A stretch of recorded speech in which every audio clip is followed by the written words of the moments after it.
मेरा नाम है डॉक्टर अली एहसान मुफ्ती। मैं एक माहिर नफ्सियात, एक कंसल्टेंट साइकेट्रिस्ट हूँ इबादत हॉस्पिटल और होराइजन NGO में।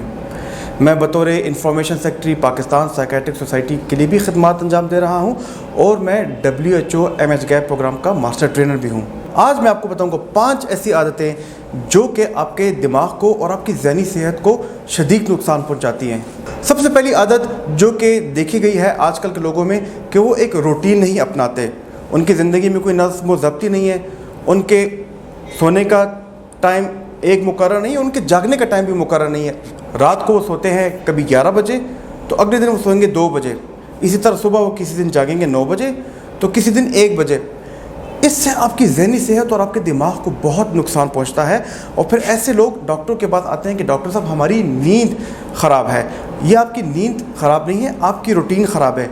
याद रखिए कि जब तक आपकी ज़िंदगी में नज़्म व ज़ब्त नहीं होगा, आपकी ज़िंदगी में रूटीन नहीं होगी और आप उस रूटीन को कमिटमेंट करके उसको फॉलो नहीं करेंगे, तब तक आपकी ज़हनी सेहत और जिस्मानी सेहत पे बहुत मुज़र असरात आएंगे। तो लिहाजा कोशिश कीजिए कि ज़िंदगी में एक ही रूटीन अपनाएं और उसको फॉलो करें। दूसरा पॉइंट, जिस तरह हमने रूटीन की बात की, हमने ज़िंदगी में नज़्म व ज़ब्त की बात की, तो कोशिश ये कीजिए कि आप अपनी खुराक में भी एक नज़्म व ज़ब्त लाएँ। आपकी खुराक में की भी एक रूटीन होनी चाहिए। आपके खाने का, आपके नाश्ते का, आपके दोपहर और रात के खाने का एक ही टाइम होना चाहिए। इसके अलावा कोशिश कीजिए कि घर से बाहर के खानों पे आपका दारोमदार कम ही हो। घर से बाहर खानों से मुराद मेरी जंक फूड है, जिसमें बर्गर, पिज़्ज़ा। उसके अलावा देखा कि होटलों में जो आप समोसे, पकौड़े और बेकरी आइटम खाते हैं, उसकी मेन वजह अगर बताऊं तो वो ये है कि एक तहकीक के मुताबिक ये साबित हुआ है कि जो कार्बोहाइड्रेट्स हम लेते हैं, कार्बोहाइड्रेट्स का दूसरा नाम शुगर भी है, तो जो शुगर हम लेते हैं उससे हमारी दिमाग की रगों को नुकसान पहुंचता है और उससे हमें याददाश्त की बीमारी, डिप्रेशन की बीमारी और हमारी सेहत पे, स्पेशली ज़हनी सेहत पे बहुत बुरा असर होता है। तो बाहर की खुराक खाइए, लेकिन कोशिश कीजिए कि महीने में 1 या 2 दफ़ा, और जब भी आप बाहर की खुराक खाएँ तो उस दिन उस चीज़ को सेलिब्रेट करें। उससे पहले आपने कोई गोल अचीव किया हो, आपने अपने लिए कोई टास्क बनाया वो अचीव किया हो, और जब आपकी टास्क कंप्लीट हो जाए तो तब आप बाहर की खुराक खाएं। तीसरी अहम बात जो कि आजकल के लोगों में देखी गई है वो ये है कि नशा और नशावर अद्वियात का इस्तेमाल। स्कूल, कॉलेजेस, वर्किंग क्लास में ये देखा गया कि वो लोग जो कि किसी मुश्किल में जाते हैं, वो लोग जिन पे मुसीबत आती है, वो लोग नशे वाली दवाइयों का इस्तेमाल करते हैं और नशावर चीज़ों का भी इस्तेमाल करते हैं। इसमें सिगरेट सबसे ज़्यादा कॉमन है। सिगरेट जो है आपको पता होगा कि आपकी जिस्मानी सेहत के लिए तो मुज़र है ही, लेकिन ज़हनी सेहत के लिए बहुत मुज़र अंदाज़ है।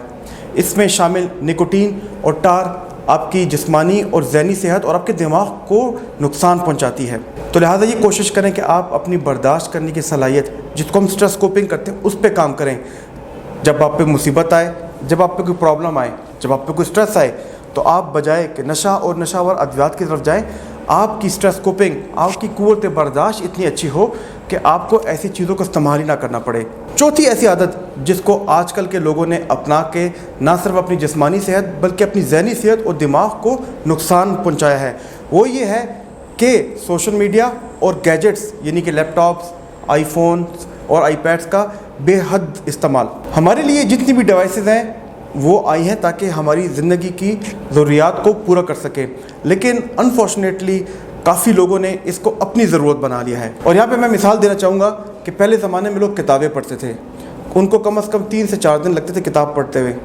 फिर वो फिल्में भी देखते थे, एक फ़िल्म 2.5 से 3 घंटे की हो गई। लेकिन फिर वो इन गैजेट्स की तरफ आ गए, वो सीजन्स देखने लगे, ड्रामे देखने लगे, जो कि सिर्फ 1 घंटे तक आपकी अटेंशन स्पैन को रखती है। फिर और ऐसे सोशल मीडिया प्लेटफॉर्म्स आ गए जिस पे आप 8 से 10 मिनट अपनी अटेंशन रिटेन कर सकते हैं। लेकिन अभी उससे बढ़कर ऐसी ऐप्स आ चुकी हैं कि जिसमें 5 से 10 सेकंड या मैक्सिमम 30 सेकंड की वीडियो होती है, और वो 30 सेकंड के आखिर में भी आप मुतमईन नहीं होते और आप उससे पहले ही अपने फिंगर, अपनी थंब का इस्तेमाल, अपने अंगूठे का इस्तेमाल करके वीडियोस चेंज कर रहे होते हैं। तो लिहाजा अब वो दिमाग जो कि किताबें पढ़ता था, अब वो किताब नहीं पढ़ सकता। उसकी मेन वजह यह है कि बहुत ज़्यादा सोशल मीडिया पर रिलाई करना, बहुत ज़्यादा गैजेट्स पर रिलाई करना। और जैसे कि हमने पहले बात की नशा और नशावर अद्वियात की, तो तहकीक ने यह साबित कर दी है कि जो सोशल मीडिया और जितने भी गैजेट्स हैं ان کا بھی وہی مضر اثرات ہیں ہماری دماغ پہ، ہماری ذہنی صحت پہ، جس طرح کہ ایک چرس، سگریٹ اور دوسری ڈرگس کا ہوتا ہے۔ تو لہذا کوشش کریں کہ آپ سوشل میڈیا کو اپنی ضرورت بنائیں، آپ ان کی ضرورت نہ بنیں۔ ہم نے بات کی روٹین کی، ہم نے بات کی ایکسرسائز کی، اور ہم نے یہ بھی بات کی کہ ہم کس طرح نشہ آور ادویات کی طرف جا رہے ہیں، اور اگر ہم پہ کوئی سٹریس آئے، ہم پہ کوئی مصیبت آئے تو ہم سوشل میڈیا کا رخ کرتے ہیں، اور ان سب کی وجہ سے ہمارے غصے پہ بہت برا اثر ہوتا ہے۔ پہلے زمانے میں لوگوں کو غصہ آتا تھا، وہ برداشت کر لیتے تھے، لیکن اب ان چیزوں کی وجہ سے جو میں نے پچھلے 4 پوائنٹس کیے تھے، اس کی وجہ سے ہمیں غصے پہ کوئی قابو نہیں رہا، اور ہمارا اینگر ان کنٹرول ہو گیا ہے۔ ہم نہ صرف معاشرے میں اپنے غصے کو کنٹرول نہیں کر سکتے، بلکہ جو ہمارا آن لائن معاشرہ ہے جس کو ٹرولنگ کہتے ہیں، وہاں پہ بھی ہم اپنے غصے کو کنٹرول نہیں کر سکتے، اور ہم اپنے جذبات کا فوری طور پہ اظہار کر دیتے ہیں، اور یہ نہیں سوچتے کہ یہ چیز کسی اور کو منفی پیغام بھی دے سکتی ہے اور اس کے لیے نقصان دہ بھی ہو سکتی ہے۔ تو لہٰذا وہ غصہ جو کہ آپ کی معاشرے میں ہو، یا وہ غصہ جو کہ آپ کی آن لائن کمیونٹی میں ہو، کوشش کیجئے کہ اس پہ قابو رکھیے۔ جب بھی آپ پہ کوئی مصیبت آئے، جب بھی آپ کو کوئی غم ملے، تو کوشش کریں کہ اس کا فوری طور پہ ریئیکشن نہ کریں۔ آپ سوچیں، کچھ دیر ریلیکس کریں، اپنے 2-3 دوستوں سے مشورہ کریں، اور ان کے مشورے کے بعد جب 15-20 منٹ بعد آپ کا غصہ ٹھنڈا ہو جائے، تب اس ایونٹ کو، تب اس عمل کو رسپانس کریں۔ امید ہے کہ آپ کو سمجھ آ گئی ہوں گی کہ وہ 5 عادات جس کو آپ نہ اپنا کر اپنے ذہنی صحت کو نقصان سے بچا سکتے ہیں۔ اگر آپ کے کوئی سوالات ہیں، آپ کے کوئی کمنٹس ہیں، تو مجھے ضرور بتائیے گا نیچے۔